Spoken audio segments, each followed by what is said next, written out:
I need some traction. You need some traction. So, hey everyone, Lloyd Lobo here, co-founder at Boast AI. We automate billions in tax credits and non-dilutive capital. Today's session is brought to you by Boast AI Launch Academy in partnership with Founder Institute, Lazarides Institute, BCF Ventures, and Growth Blazers. So today's session is very exciting. So for those who tuned into my session on Tuesday with Andrew D'Souza at Clearbank, we ended the session talking about a healthy body leads to a healthy mind. With COVID, we're all stuck inside, right? And what we talked about with Clearbank was how do you build a $2 billion company? And the biggest outcomes, we talk about VC raising too much money, optimizing for the transaction instead of the relationship, founders getting outed, not hitting product market fit, all these stresses, right? Ultimately, if you look at it, the biggest outcomes on the planet are founder-led. Shopify, Dropbox, Airbnb, the founders are still there. And so it's very, very, very important for founders to take care of themselves. Because if you don't take care of yourselves, you're going to suffer mentally, and your business is going to suffer, and your personal life is going to suffer. Ultimately, a healthy body leads to a healthy mind, right? And we got so many stresses. I explained my story. I had COVID in January. I used to be able to do 100 burpees before my COVID situation, and now I can't even go up the stairs, right? And there's a key lesson there is like focus on yourself. If you take care of yourself, you can take care of others. It's like this tell you in the airplane, right? Like when you put your oxygen mask first before you put somebody else's. And so today we're going to talk about a bunch of things here. I'm super excited to have Rishi here, co-founder and CEO of Future. Future is backed by Kleiner Perkins, Founders Fund, and Khosla Ventures. It's a one-on-one digital personal training experience that pairs clients with world-class coaches. So Rishi also comes from a serial entrepreneurial background. He was the CEO at Sosh. Is it Sosh or Soch? Soch, yeah. Soch, which was acquired by Postmates, which got acquired for over $1 billion by Uber recently. And then he was product manager at Google. And prior to that, he was an astrophysics researcher at NASA and Stanford University.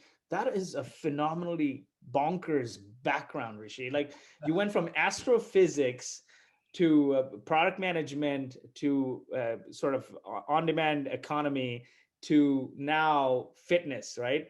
Give us your background. Tell us about your journey. It's fascinating. And when I look at you, I can see my future is going to be fit. Yeah, I mean, in a nutshell, you got it. Started in academia and science, doing physics and specifically a very obscure corner of astrophysics.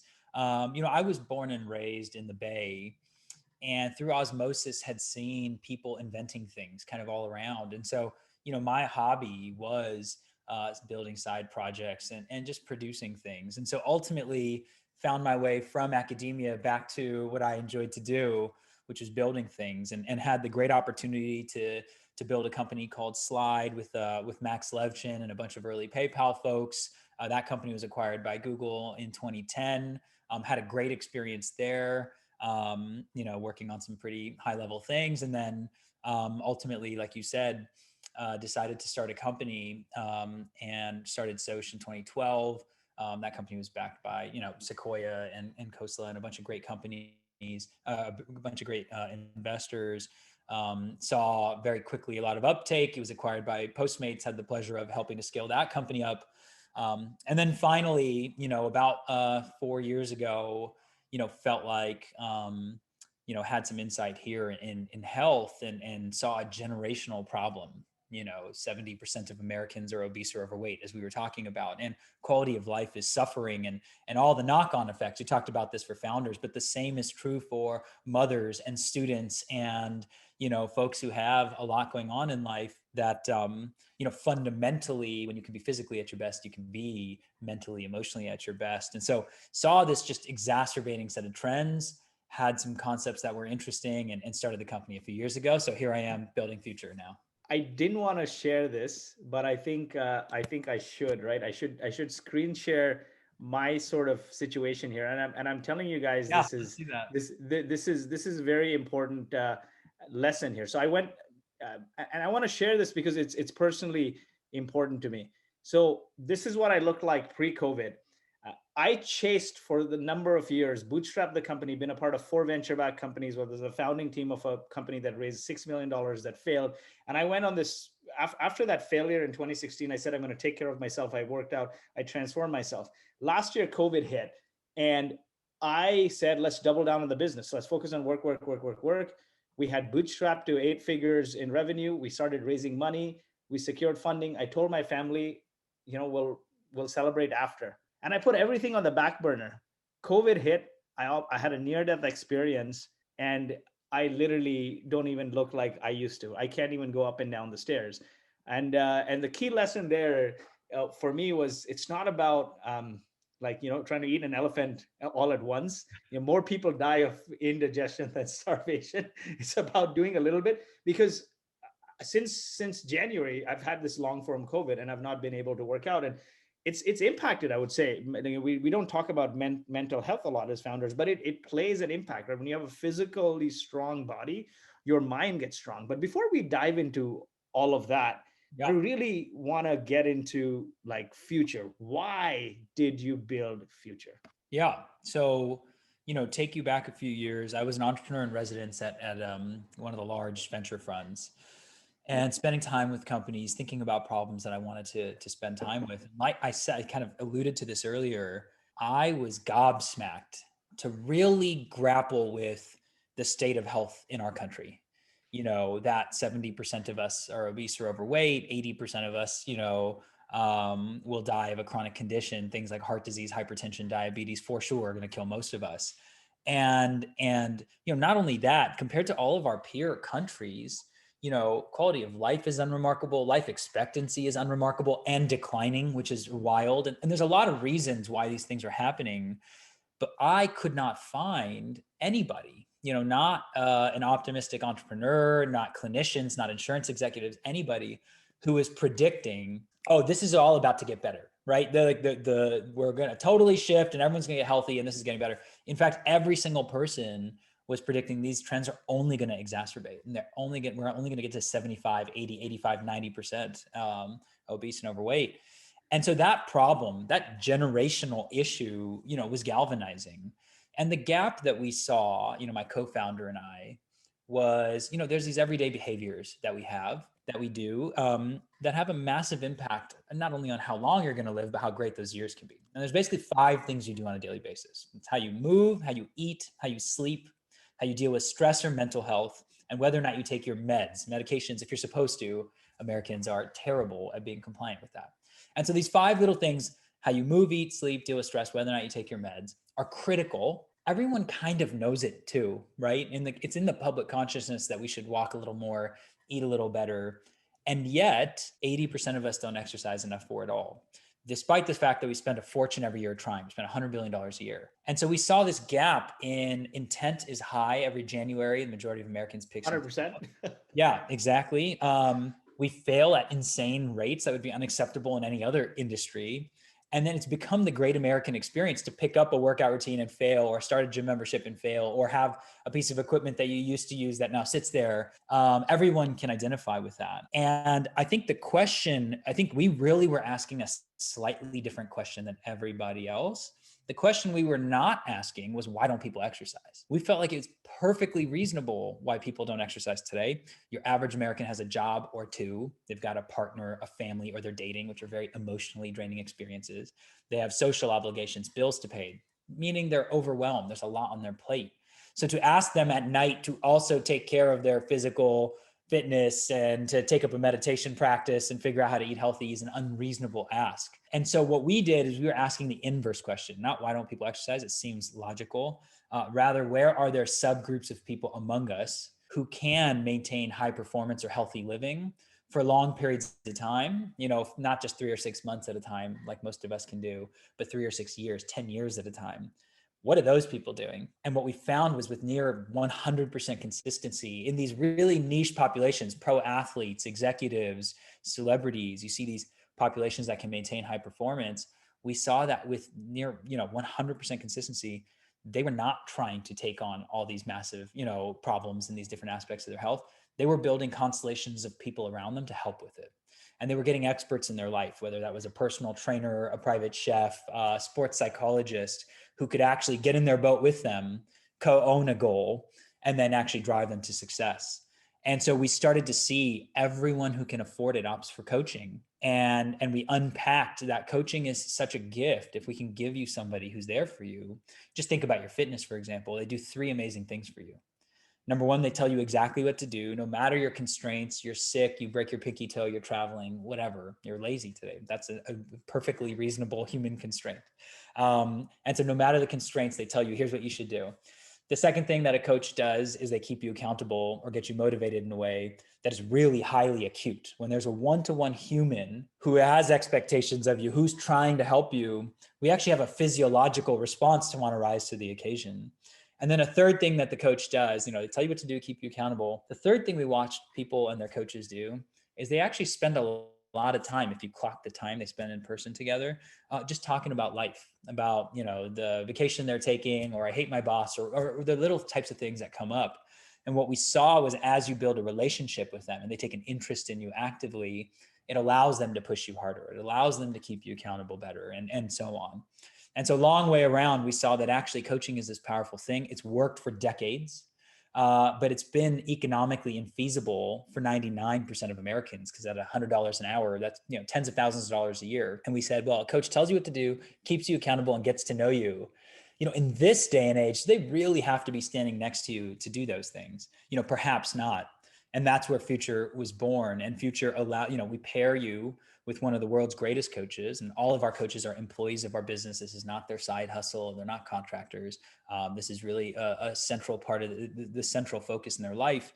And we pair you one-to-one with a great coach. They tell you what to do. We send every customer an Apple Watch so that your coach can keep you accountable to doing it, with great granularity. And then they're constantly in touch with you over text message proactively. And so that's kind of, in a nutshell, what Future is, where it came from. And we've seen just tremendous success with giving people one-to-one attention and scaling that, scaling connection. We've seen a huge response. That's an amazing story. I want to, before we dive into like some of the specifics of getting into product market fit and growing the business and whatnot. So what else did you consider in terms of ideas to build? Because you came from a great background, right? Google, Postmates, Soch, like you were an EIR at Khosla. You must have considered a bunch of ideas. Like, why this? Like, you gave me the why this, but what else did you consider or invalidate? I think for me, I am not one of those founders who wants to start a bunch of companies. I think a lot of people on this call, and you also will know, that being a founder is hard. It's hard on you physically, mentally, emotionally, and so on. It's honestly, it's a matter of last resort. And so I initially was attracted to this problem because it spoke to me personally. I'm constantly struggling to maintain my, health and to, brain space and all of that. And, to realize there is this huge generational problem, my initial thought was to look for people working on a beautiful, brilliant solution and figure out how can I help, invest, or join them, or cheer them on, whatever, be a customer. And when I did not find anything that I thought satisfied modern criteria, as a matter of last resort, I ended up starting the company. And so I wasn't really writing 5 business plans and figuring out what's most viable. I found a problem that I needed to seek a solution to. And I remember asking the naive question, you do this as an entrepreneur. I said, okay, if I want to, improve the quality of life for 100 million people in 10 years, that's a lot of people in a little amount of time. What would I have to believe? And my intent was to say, this is going to be crazy. I'm going to rule it out. I have to, invent some magical pill that doesn't exist. But then we went down the path and said, actually, there's this huge lever that is suboptimally utilized, your day-to-day behaviors, these 5 things. And there is this solution that exists. One of the things I love about Future, the company that I'm building, is we are not wandering in the forest looking for what will fitness look like in the 21st century and like throwing lots of darts. Where we are is we've seen a solution that exists, one-to-one connection and coaching. It's actually worked beautifully for about 50, 60 years, but it has really been constrained to a tiny, tiny, tiny percentage of people, right? Because if I want to pay $100 an hour for a coach, and I only want to see them 3 times a week, which is not asking the world of like in terms of your physicality, that'll cost you $15,000 a year. And the average American family, the whole entire household, doesn't spend $15,000 a year on anything, not on housing or transportation, not healthcare, food, utilities, nothing. And so what we found was this incredible solution that has been successful, that has been unavailable to people. And that little bit of a leap, there is a leap there, and there's a question of why now and all of those things. But that little bit of leap was started to take up our time and attention. And then we ultimately started the company. How did you go about early customer development? How did you get your first customers? Yeah, we felt it was important early on. I'll put this into the framework of how we wanted to build this company. So the end point of the company is something large and crazy, right? What the goal is, pair every person, every human with either an individual or a constellation of people who can help them manage their day-to-day health, non-clinical stuff, how they're moving, eating, dealing with stress, so on. And how do you go from zero to helping, hundreds of millions, billions of people with all aspects of their day-to-day health? You have to then size it down and build in phases and stages, and not try to, you said, eat the elephant in one go or something crazy like that. But I would say not try to boil the ocean. And you got to walk before you run. And so, initially we said, what are the most critical problems or answers to go out and seek, in this first phase of the company, and we'll push off, other things. And then we'll ladder up into, over time, really de-risking and having a robust sense that this company makes sense. And so initially, we really said the first question was simply, could you even enable a coach to coach at a high level if they're not standing next to you? Like, could you even do that? So what we did is we brought some of the world's greatest coaches in. They'd never heard of us, and we bothered them till they gave us their time. And we started to hand them a tool set and said, okay, do you need to zoom in with someone synchronously? Do you not need to do that? Do you get some incremental benefit when we give you, some signal off of this device, a wearable of some sort, we use the Apple Watch, or not? And we kept iterating and iterating. It actually took us a long time. It was like an 18-month build just to realize you can coach at an incredibly high level. You can coach a pro athlete or a beginner when you're not standing there. But it took a lot of time to develop that tool set. And once we felt really comfortable with that and we watched coaches' proficiency rise, the next thing we did is we said, okay, well, if people were to pick up this product and we gave them a world-class coach who gave them a lot of time and attention, do we see them sticking with it? So retention was the first question at anomalous levels.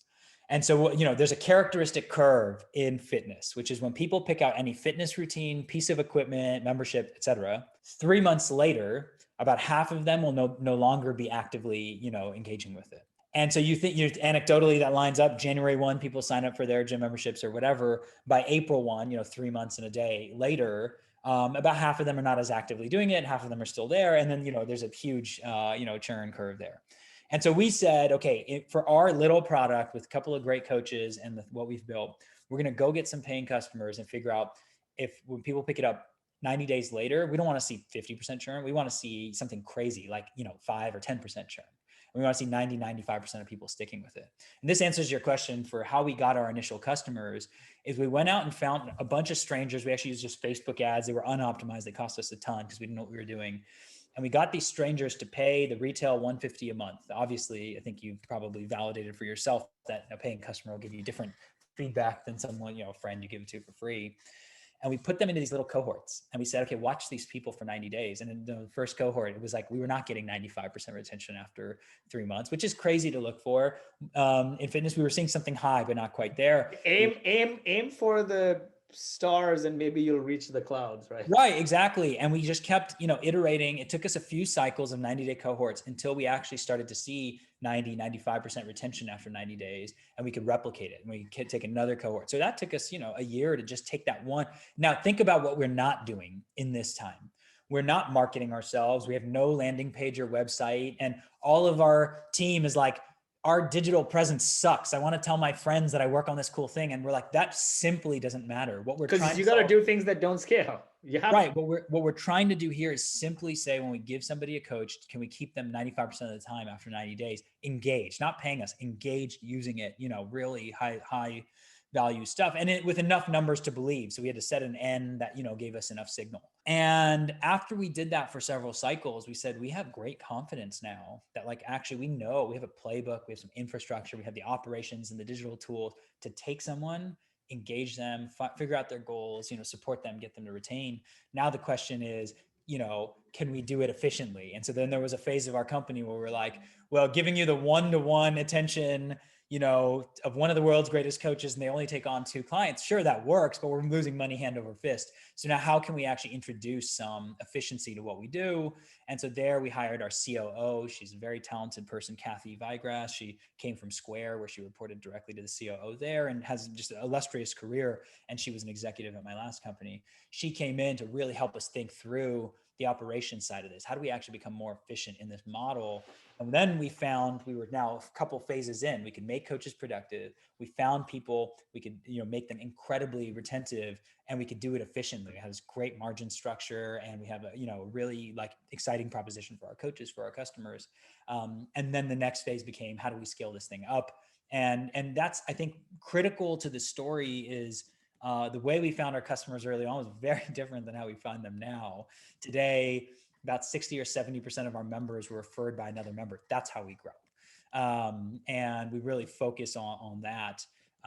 But in the early days, there was no one to do that off of. And so we really focused on just validating individual, questions we had about the company. Yeah, definitely. No, that makes a lot of sense. And that also validates, my next question was going to be, how do you know you had product market fit?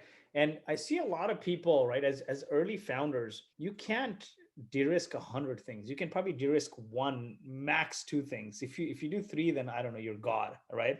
But the first thing is, can I get customers and can I keep customers? And you take a small amount of them. Yeah. And I think you've said it so eloquently, is don't focus on 100 things. Don't focus on the shit list or the shiniest objects here. Just focus on keeping this customer to this retention metric, which is my North Star. Yeah. And you guys came up with it. It's cheap to say, it sounds cheap to say, but when you're that's the only thing that matters in this phase of the company. And so literally nothing else matters.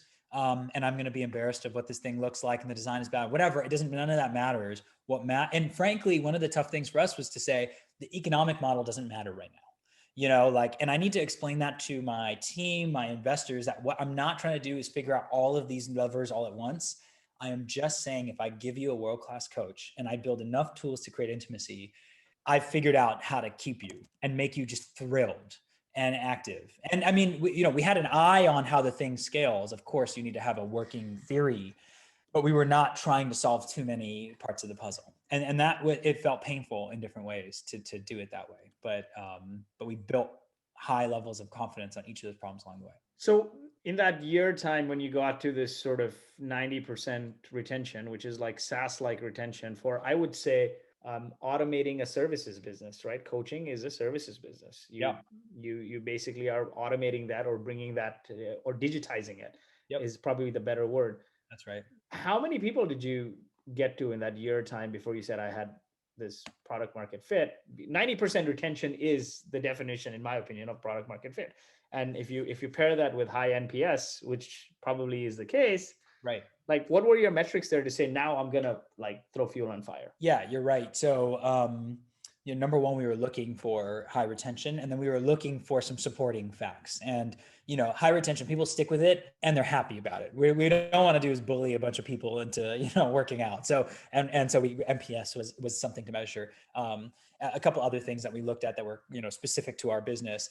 And you didn't need huge numbers in the hundreds and thousands to say, are people willing to pay $150 a month, which is probably 15 times what you pay Netflix, and are they happy about it and using it? And so in just these cohorts of a few hundred people, when you see that 90% retention, you're looking for a big effect size. So you don't need a million bajillion outcomes to get that sensitivity right. And you can say, I have high confidence here.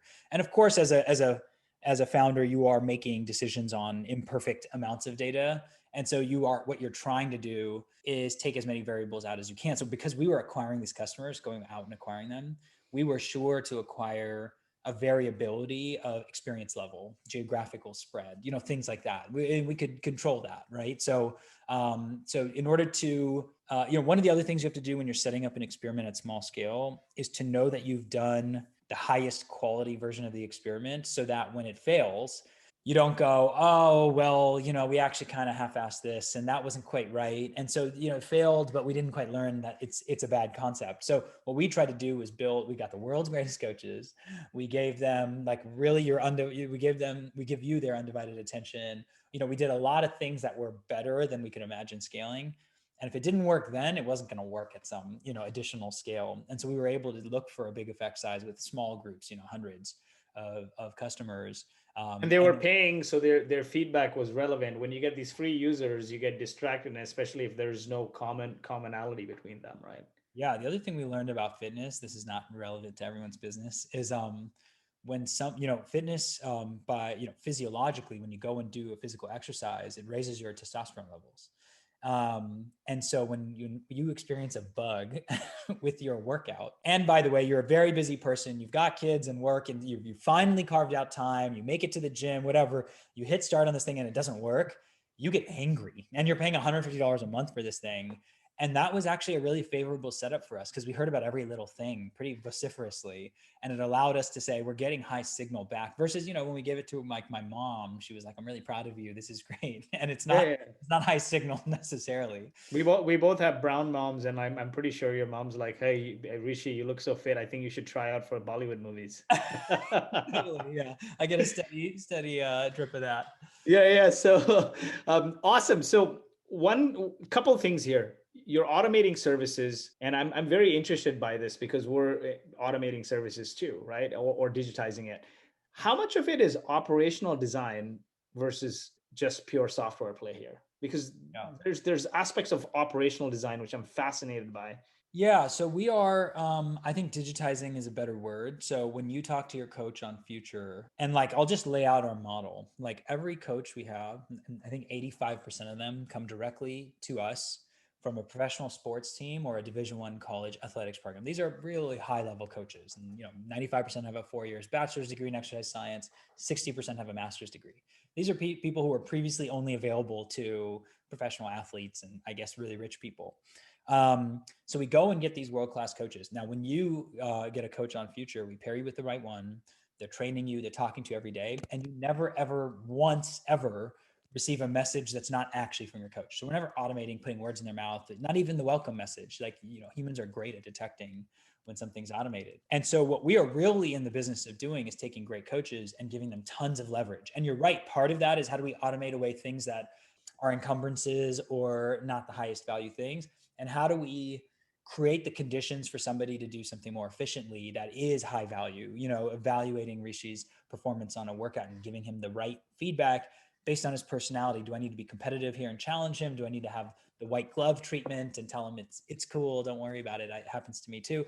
Depends on what that person needs in that time period. So anyway, all of that is to say we're in the business of giving massive leverage to talented people. And part of that is software. A big part of that is software. To be a coach, there's two real parts to it. There's the IQ of being your coach, and then there's the EQ of being your coach. And the IQ is, given Rishi and his goals, the time he has available, the equipment available, his physicality, age, and so on. What is the optimal program or training plan for him to be on? That's the IQ of the job. How do I design the exact right thing to get you a result? And then the EQ part of it is it doesn't matter how good his plan is if he doesn't do it. So how the heck do I get this person to actually want to do these things and carve out the right amount of time? And so on the IQ side, we do provide a bunch of tooling to save coaches time, to use, machine learning models, to give them suggestions and give them a lot of leverage. But it's on the EQ side that I think what Future does is really unique. And, when you think about scaling connection one-to-one, and putting you in a relationship or in a partnership that allows you to feel accountability, motivation, what we need is for your coach to be able to gather lots of details and then utilize them along the way. It's called collecting dots and connecting dots in our parlance, right? And that's something that they're constantly doing. And so we're using technology to help them collect those dots and saying, who is this person, Arya, that they mentioned? No, that's Rishi's daughter, and on and on, collecting dots, and then eventually resurfacing those things at a useful time to allow them to connect dots.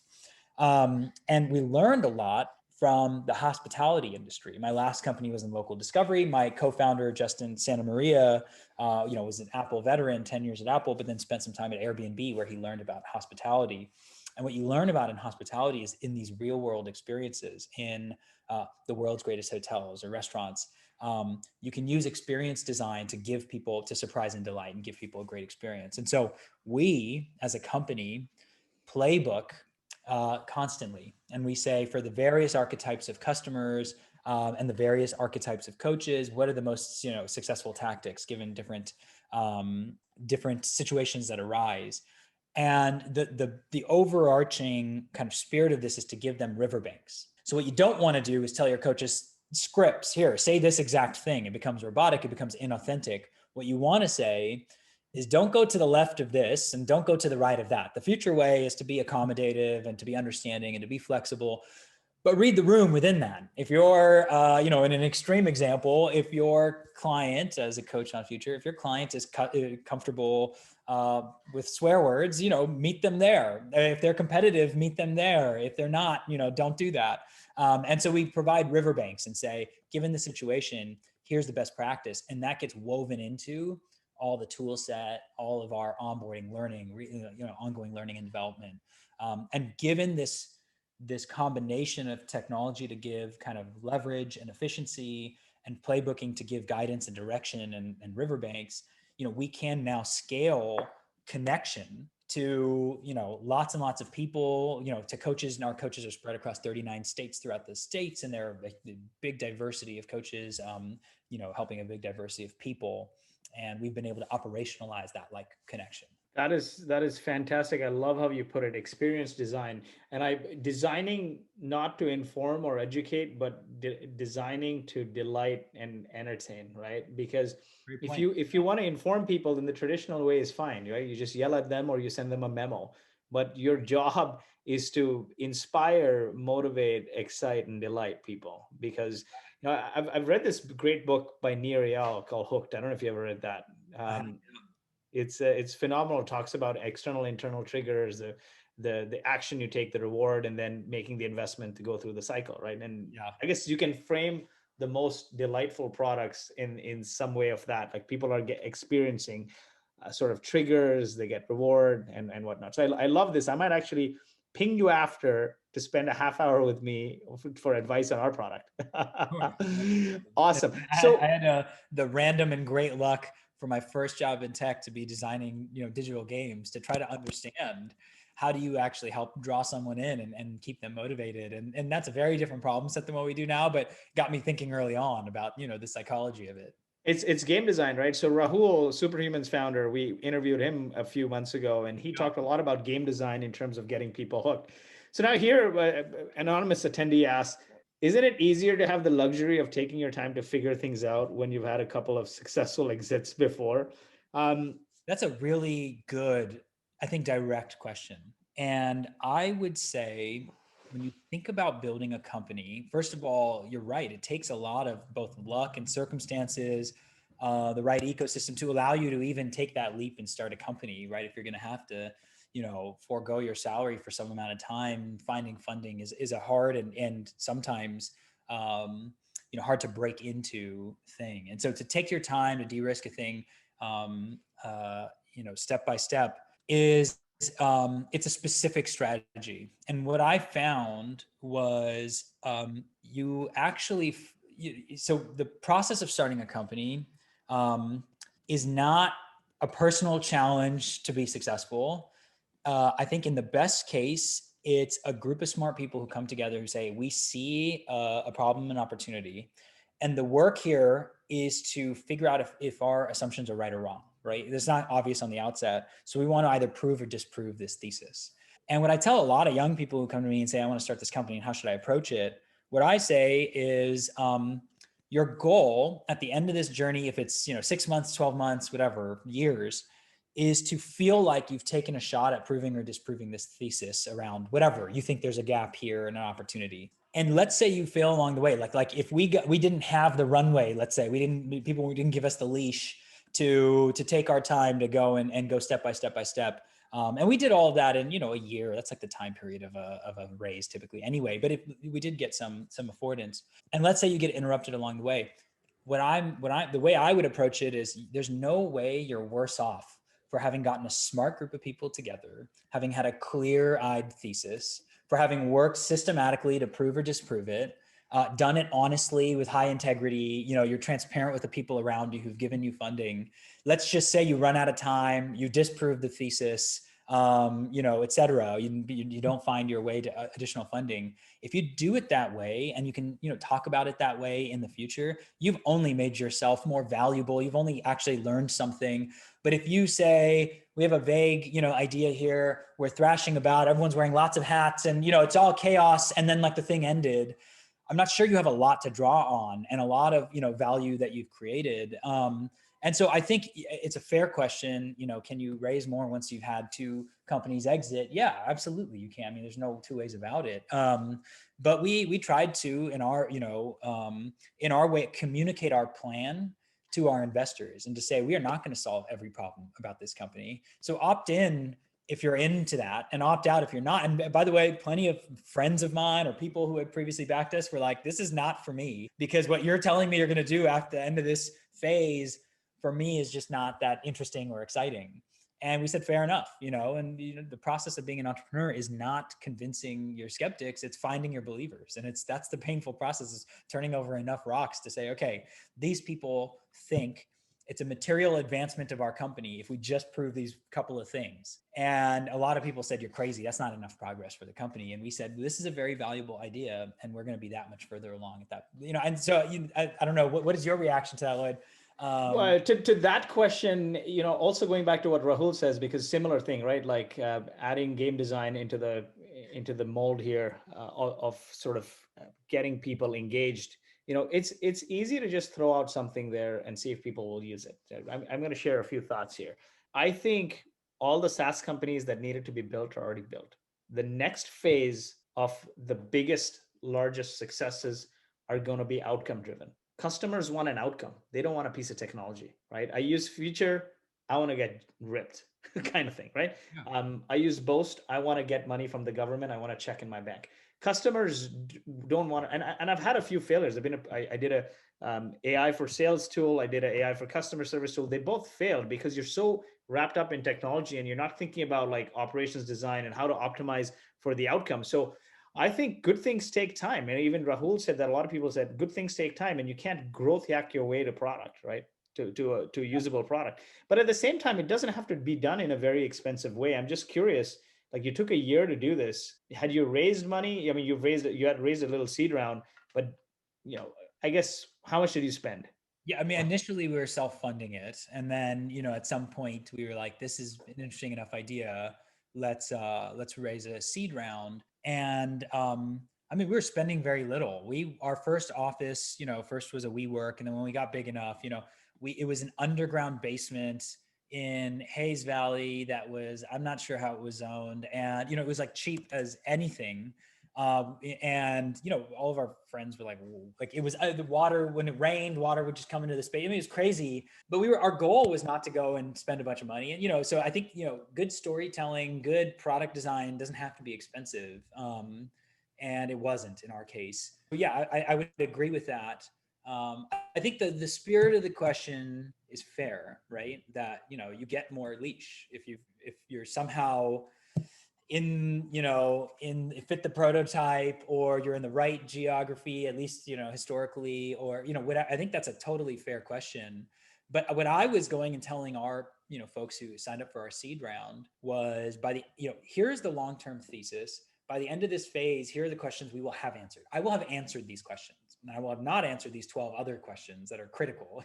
Or I think when we said that, we actually had outlined in our seed deck, what are the existential threats to the business? And there were 4. And we said, by the end of this phase, we will have answered only, one of them, and the other 3 will come. And those are additional phases of the business. And, some very friendly and reputable investors were like, thanks, but no thanks. Like, I don't know what this is, and some of them were like, that's progress, and then in phase 2, we're going to go answer that question. And then in 3, we're going to answer that question. Like, and by, a couple of years from now, we'll actually know if this thing is interesting and massive or not.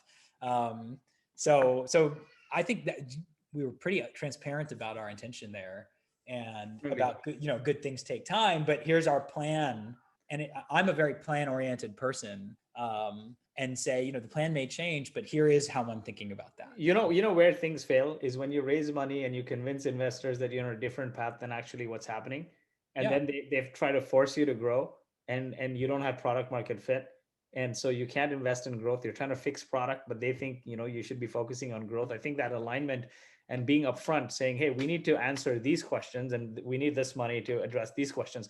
But it seems like it's like equally operations design and software to get this going, right? Like, how do you get people excited and motivated? Like, everything is there's a leading indicator for everything. You looked at the manual coaching process, you figured out how to optimize that, then digitize it, and then so that process doesn't happen. It's not one and done. You got to talk to hundreds of people and Yep. you got to make it happen. But it's also, like you said, you didn't spend money on ads and website and all of this stuff.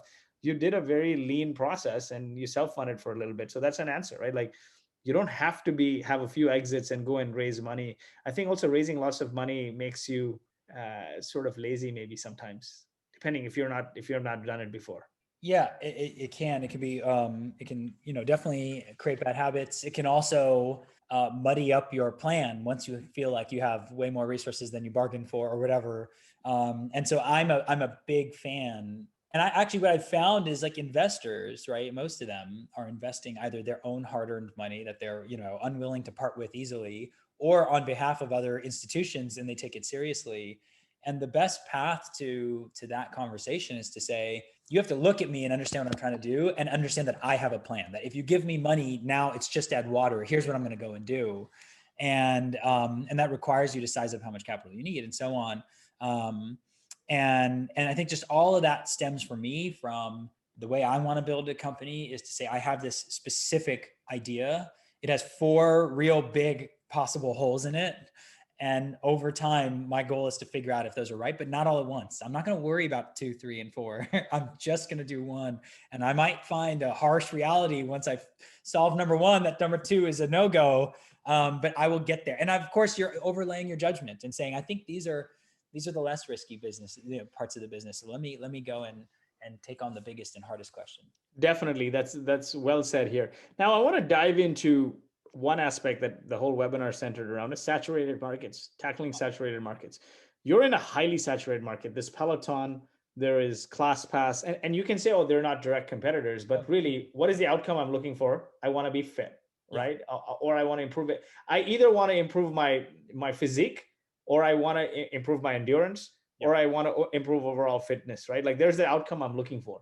For that, there's a number of options, from Peloton to ClassPass to ClassFit to Future, right? So how do Not you to mention win? all the brick and mortar options that I talked about all the brick and mortar options, but like, I'm in Silicon Valley, so are you. I'm not even thinking anymore of brick and mortar options. But look at it from a global perspective. You're going global. You're competing with, like, it's a very heavily saturated market. Yeah. And also now there's coaches messaging you on WhatsApp. Right. How do you win in a saturated market like this? How do you, like, what are some steps you take, like founders are thinking about it? I'm in a highly saturated market. How do I get to hypergrowth? Yeah. In a word, it's uniqueness. I think that's the word. Now, you have to qualify that with a few, preconditions that have to be met. And in the case of physical health or fitness, one of the things you see, and let's just look at the US, for example, is it's a massive, massive market. It's been robust every single year. I said, like clockwork, Americans in January pick up workout routines, have more than half of us do. And then, we spend like $100 billion trying to get healthy, and we fail. And that second piece of it was really interesting to us, which is, despite there being a gym or studio in every corner in America, virtually, despite there being all of these other services, one stat has stayed very steady, which is 80% of Americans don't exercise enough or at all. And so, broadly speaking, without hubris, just broadly speaking, nothing has worked at that population level with any kind of sustained efficacy. And the history of fitness has been, people pick something up with all the greatest intentions. It might even work for a while, and then it doesn't stick because life happens. You get sick, you change jobs, you get a partner, or so on and so forth. And so I think your uniqueness, the question we had to ask was, what can we do that hasn't been done before? And we were obviously modeling off of a real world behavior. And And then you have to ask a couple of other questions, which is, can we cut through the clutter? Like there's a lot of noise here, a lot of people throwing free solutions at you, right? There are 500 hours of video uploaded to YouTube every hour. And one of the top three, verticals there is health and fitness, right? And so there's no shortage of resources available to people. And what we felt like was this is a massive, massive market. It's an important problem. And what we're going to do is lean into a solution that nobody else is really leaning into, which is one-to-one connection. And yes, rich people can go get their personal trainer today. So that's fine. The 1% already have their performance coach or someone who rings their doorbell every morning. But for 99% of us, the options are one-to-many, automated, self-guided, that's the options that we have. And we are a company that says, you're busy, you deserve to have somebody helping you with this, and it's one-to-one. And so we talk about, from the outset, when we talk about our company, we talk about the person who we're pairing you with. This coach used to be, the head of performance for University of Wisconsin women's basketball. And, she was born and raised in Wisconsin and has, these interests and has a dog named Kenya and, lots of other things. And to really feel the human behind it. And we're going to pair you. Our average response time, this is great for, our coaches.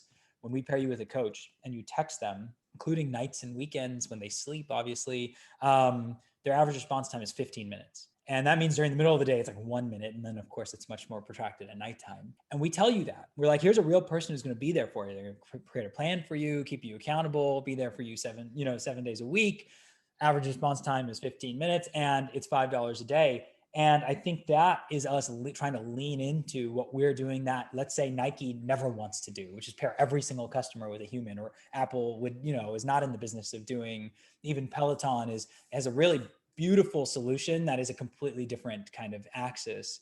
And so, that's one of the other parts of building a company in pieces and parts and phase and stages is we don't have a community aspect to what we do, period. And is community a good idea on top of fitness? Of course. Do people ask us to introduce that every single day? Of course. I said 70% of our members were referred by a member. That means almost everybody knows someone else that uses Future, and yet you can't see that friend. It's completely a single player, or at least you and your coach experience. And yet what we said is our uniqueness is the intimacy between you and a coach. And until we can replicate that in-person intimacy that a coach and a client have, we are not going to go with game mechanics and leaderboards and competitions and community. Will those things eventually get layered on to incrementally make your experience better? Yes. But we have a job to do, which is to lean into the one thing that we do. And so in saturated markets, you have to understand, is it big enough? Is it worthy? Can I go out and either carve out or win? Is there some behavior that tells me there's an entry point for us? It doesn't matter when people pick up all of these great programs, 80% of them are still churning and failing. And then do we have something? Do we know something that other people don't? Or do we have a story to tell that other people aren't saying? And that for us was one-to-one.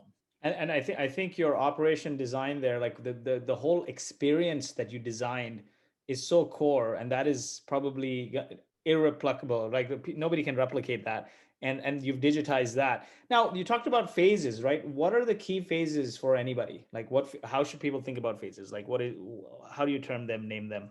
Like maybe it's like I getting to don't know that product I've market. I don't know that I've done the generic exercise of any company. I've done this a lot with individual companies, but in broad strokes, you're trying to build confidence with your biggest existential threats. That's, so for example, one of the things, you talk about saturated markets.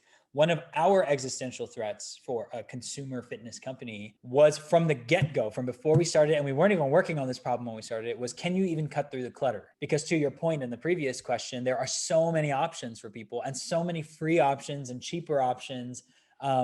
Could you even find a path to reaching customers? The other quirk of fitness, consumer fitness, which a few other industries have, like consumer finance, is any results-based claim you try to make, like, hey, we're going to get you a six-pack ab in 12 weeks or less, sounds like spam, right? Or if I told you in consumer finance, make more money with less work or save more at lower rates, it all kind of sounds a little bit like spam. And so you have to figure out a different tack to take. You can't just say our average customer, benefits in this way. And so, we wrote down our existential threats. Can we cut through the clutter? Can we make coaches actually productive? Is there a great experience to have? Will people stick with it? Which is obviously, a question all of fitness has.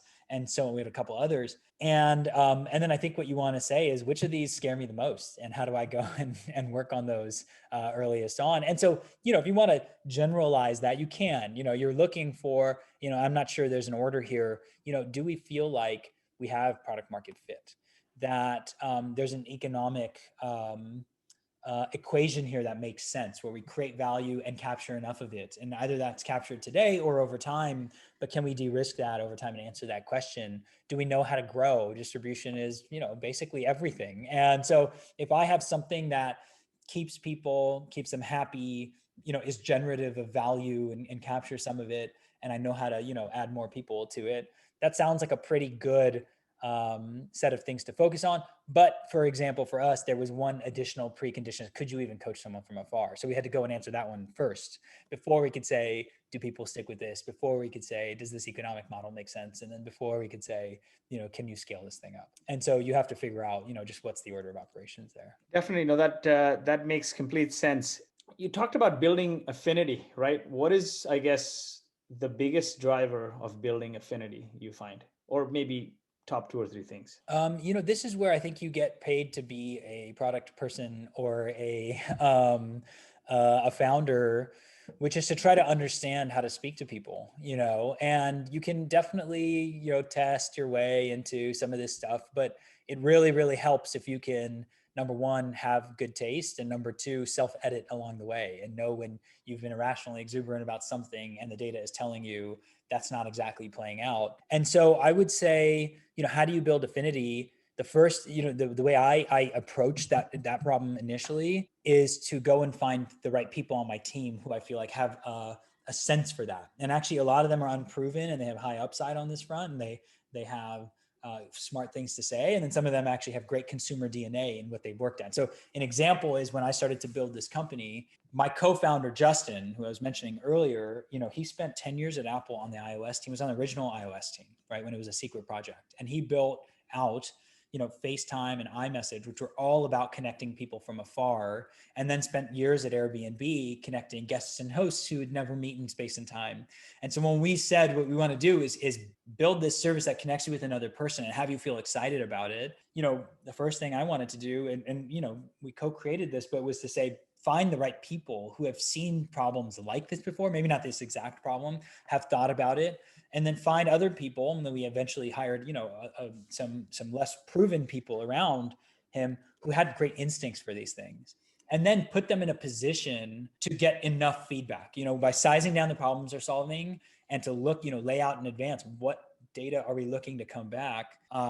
You can then give them feedback and give them honest and real-time feedback to help them sharpen that. And so I'm a big believer in, it takes some amount of instincts. And I don't think you can just take, random people wandering in the forest and find your way through data. You have to have a perspective towards building affinity. Yeah, I would say that's the highest sort of thing you can do, is find people who are saying smart things and then give them a feedback loop. Definitely. I think feedback is very important, right? Without feedback, you don't know, either party doesn't know how to improve, and things seem like they're going in a black hole. This is fantastic. We're getting close to the top of the hour. I had a lot of questions, but I think this topic was more interesting. It's like, how do you build a product? How do you get to product market fit? How do you build customer affinity? Fundraising, honestly, if you build an engaged customer base, if you build a product that customers love and want to pay for, you'll attract money. We're in like a founder's market right now. If you have a little bit of traction, you can raise money. But getting back to one thing from your experience, right? There was a question here that came about. It seems like it's a two-sided marketplace. Is it a two-sided marketplace? Not quite, right? They're all working for you. We're a vertically integrated service. Yeah. Exactly. I think a smart approach here is take a massive industry that's low NPS, which is what fitness is. Yeah. Vertically integrated to solve the problem for people, and then, scale that and figure out how to scale that. And that's what we've done here. And that's worked really well for us. And people have been historically shy to do that. Historically, when you get online coaching, it's very reactionary. It's a lot of, here's a 12-week program that's already built, for training plan. And let me know if you have any questions. You're getting the fractional time of someone's their side hustle who has 3 other jobs. And what Future is it's pairing incredible, empathetic, high IQ coaches with people who could benefit from somebody like that in their life. And yeah, it's vertically integrated that way. Definitely. So that this whole chicken and egg problem is not relevant, but you've been a part of marketplaces before, right? And how did you solve that demand versus supply? You gotta hack one side or the other. So for example, my last company was in local discovery, and there was nothing to discover on the the product early on, and then when there was nothing to discover, there's no one to look at it. And so what we did is we built a bunch of technology that helped us get a pulse early on for what's happening in a city, what if that is actually niche, and then to surface it, and got the supply of things to do, built a recommendation engine that people came for. And then eventually when we were actually sending, a million people out to local businesses in just 5 cities, generating $100 million in local spend, then, businesses noticed, and then they wanted to figure out how they could maximize their, existence on this thing, on this platform. And so, you got to cold start one side or the other. And, there's many, there's ways to do that. Either build a utility for one side, hack some of the dynamics on one side, or the liquidity on one side. Or in our case, we started vertically integrated here. And that is, another approach. As you look back at your journey, Rishi, what do you wish you did less of and more of? I was a kid, and my parents are from India, and we would visit India like every other year or so. We visit our family there. And I have this memory with my dad, and we were sitting in the back of like a rickshaw, like a bicycle rickshaw. There's a guy riding a bicycle, pulling us in like a car in the back. And it's the summer in New Delhi. So I don't know, it's 100 degrees plus, right? And my dad, he pointed to the guy in front of us who is working real hard to pull this rickshaw and said, see this guy, he's working hard, like from the crack of dawn to the end of the day. He is working hard, and he's going to do it again the next day and the next day. And so I want you to know that working hard in and of itself is not enough. You also have to be lucky, and you need to know if that's the case. And you have to work smart, and if you should be so lucky to be in a position to do that. And you tell your parents, yeah, like, give me a break. I'm a 10-year-old, like, leave me alone. And years later, after building several companies, you start to come to realize, like, of course you have to work hard. That's part of it. But working hard is not enough. It becomes a substitute for, actually being smart and thoughtful. And so I think, over time, this is actually just part of the, becoming an experienced person and knowing how you work and knowing your own strengths and weaknesses. Was thinking about how do you understand where we have been lucky and take advantage of that and put ourselves in a position to be lucky. How can you be smart with what you're doing? And then of course you have to, an obvious condition is we have to work incredibly hard if you want to create outsized, value. So that's one of the things that I wish I did less of, which is just toil, and thrash on things that didn't matter. And it's helped me now to say, what are we trying to solve in this phase of the company?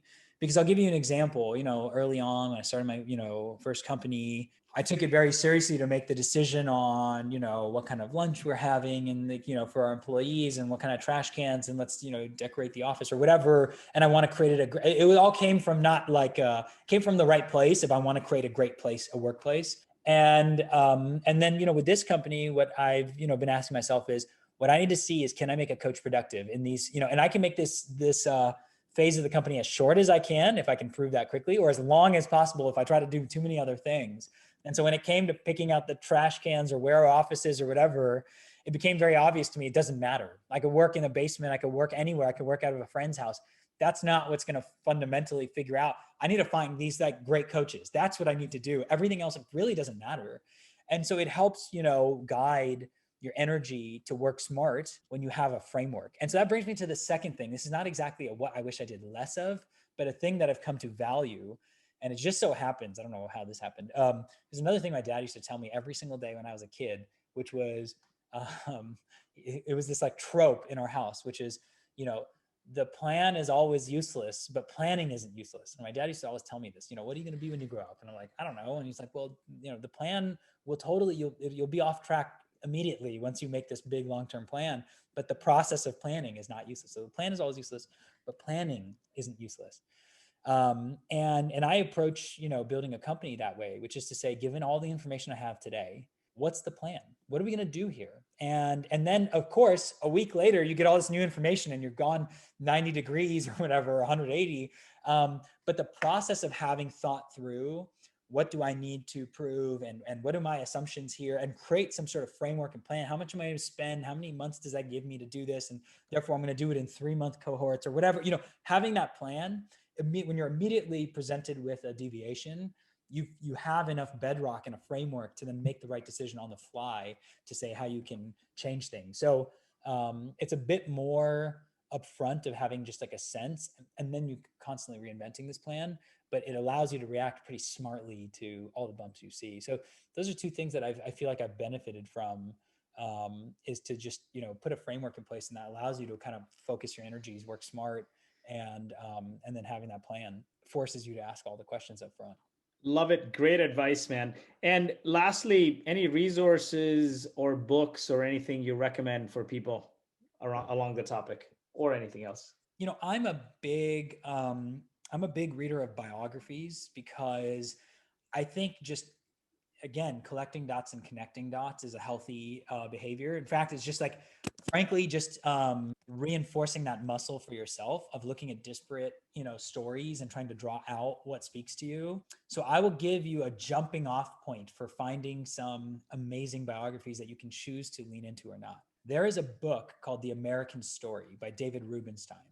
David Rubenstein was the founder of the Carlyle Group. He's this uber billionaire, and he's kind of random. Over time, what he's done, he started to give patriotically, is what he calls it. And he gives money to refurbish the Washington Monument or Monticello. And one of the things that he's done is, his belief is whether right or wrong, his belief is a lot of the dysfunction in Washington is due to our lawmakers not having an appreciation for history. And so he started to host these talks at the Library of Congress, bringing in luminary historians to talk about their core subject matter. So think about Doris Kearns Goodwin talking about Lincoln, or Ron Chernow talking about Alexander Hamilton, right? These are the people who wrote the biography about those different people. And he created this audiobook where he just taped all the interviews, and it's like a 1-hour window into these biographies. And you can choose, he talks about Lincoln, Benjamin Franklin, Walter Isaacson, who, Benjamin Franklin was a genius, and, several other great characters. It's all about American history in this case. But it's a little survey with the greatest minds who wrote about these folks. And if one of those stories speaks to you, then you can go and jump off and go read the biography, which I ended up reading all of them. And I think it's a great place to start. The audiobook is amazing because it's real interviews, and all the proceeds go to the Library of Congress has like a fund for children's literacy. So it's also like kind of a win-win. And so I'd say, generally speaking, biographies are what I read. I enjoy. I'm trying to collect dots, connect dots. That's what I'm doing when I read them. And that's a great jumping off point. And then I'll just plug, I'm reading Leonardo da Vinci's biography. Walter Isaacson, wrote that, and just released it. And I don't blanket recommend it to people. It's great depth about one of these the Renaissance man. But that's the process for me in how I read. So people are asking, repeat the name of the books and names It's of the called books. The American Story by David Rubenstein. Frankly, you'll just have fun. I mean, to think about Doris Kearns Goodwin spending literally 10 years writing this one book about Lincoln. She read everything he ever wrote, everything anyone ever wrote to him. She visited every place. Like she says she lived with him for 10 years effectively. That's an incredible pursuit to just appreciate and hear what that person has to say and what they learned about a person. But then it actually, in the best case scenario, prompts you to go and actually go and read the full material. So that's the recommendation, I'd say. I love what you're leaving us with, connecting the dots, right? What's one advice you want to leave us with today? I'm going to go back to that plan thing. I mean, it's benefited me greatly. It's having the plan itself always becomes useless, but having a plan is not useless. And that pervades everything I do, from how I fundraise. I share, here's my plan step by step. You add capital. This is what I'm going to go do.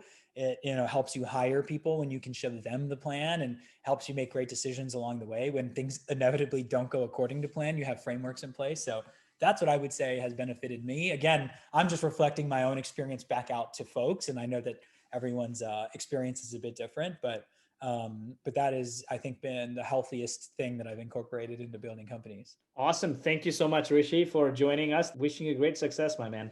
Great to be here. Thanks, guys.